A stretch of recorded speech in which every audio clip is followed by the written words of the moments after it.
The first time I read Lord of the Rings, I was a teenager. I was drawn to it, I suppose, because of, having a grandfather who told me a lot of stories, mythology, and I was very drawn to it because of this, and just picked it up. Despite it being a very big book, I could not put it down once I started to read it.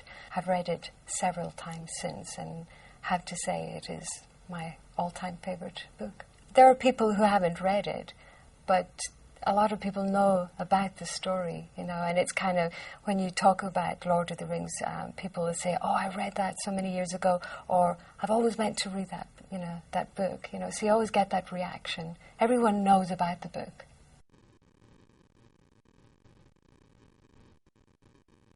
One of the main messages, I suppose, is good against evil. And I think that it's a theme, that a lot of people can relate to.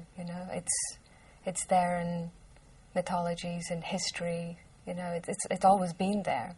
So it's something that people can, I think, relate to.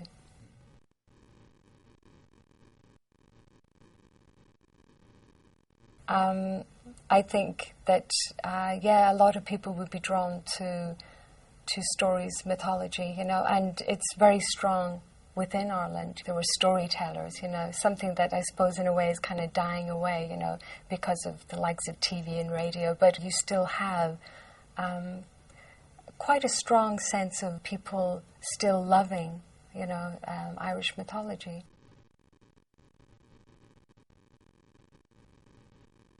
When I heard firstly about the film was from Roger Ames, who's the chairman of Warner Music, and I was having lunch with himself and Nicky Ryan, who's the producer I work with, and Roma Ryan, who's the lyricist who works with me.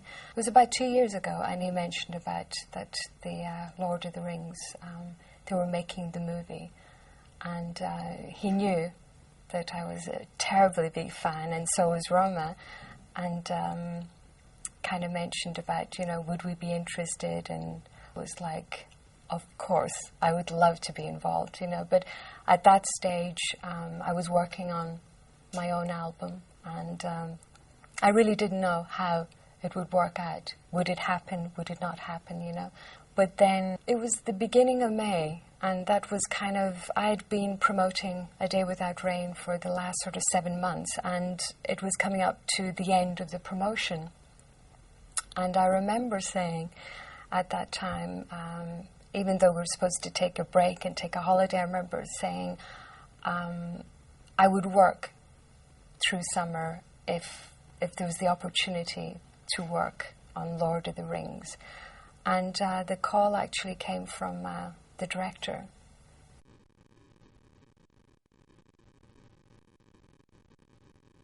Nicky had never read the book, and the director, Peter Jackson, he was quite anxious about his reaction as well, because he wanted to see, for people, there are a lot of people who haven't read the book, like I mentioned, and he's hoping to be able to reach out to quite a vast audience to introduce Lord of the Rings to everyone worldwide.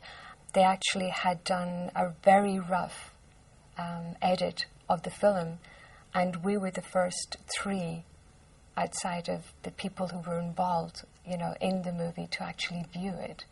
I could see he was quite anxious to see what the reaction to what we felt, because he knew I was a big fan, and he was quite anxious to see how I would react. And I have to say it works, definitely, because it was just wonderful.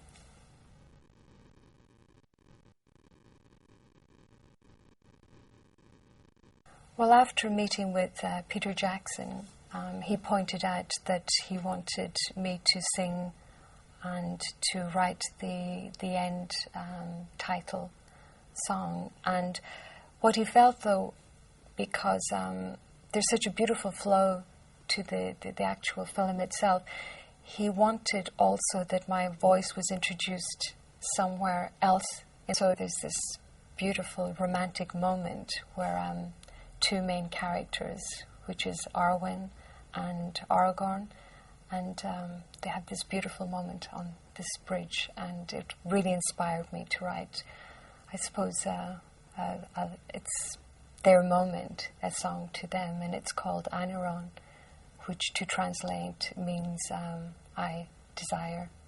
I didn't feel any pressure, that actually the inspiration, because of the visual, was so beautiful. It was there with me when I went to write that melody. The other song, May It Be, the end title, because it wasn't with a visual, I didn't feel, too pressurized, but I did have an idea as to what direction Peter was hoping, that the song would veer in.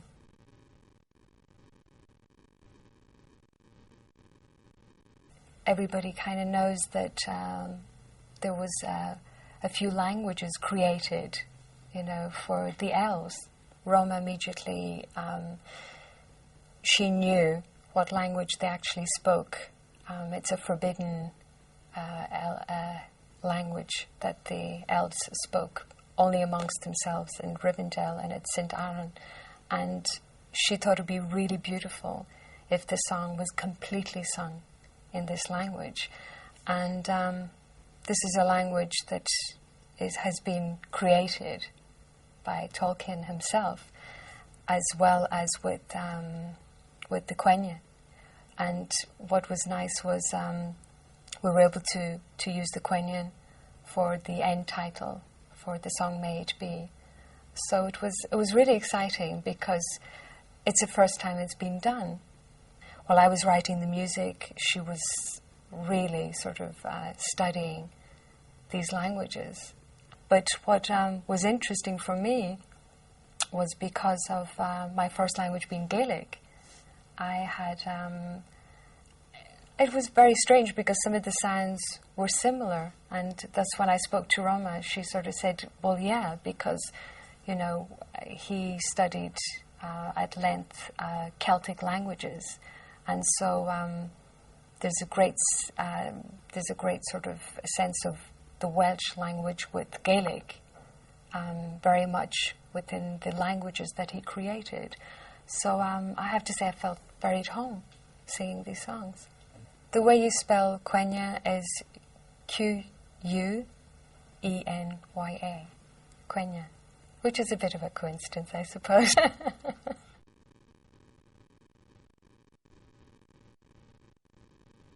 It was all shot throughout New Zealand. I'd say quite a bit of it was in Wellington itself. That's where Peter Jackson is based. But, I mean, some of the scenery in New Zealand is so stunning, and it really suited the film itself, the scenes. I don't know if it could have been shot anywhere else.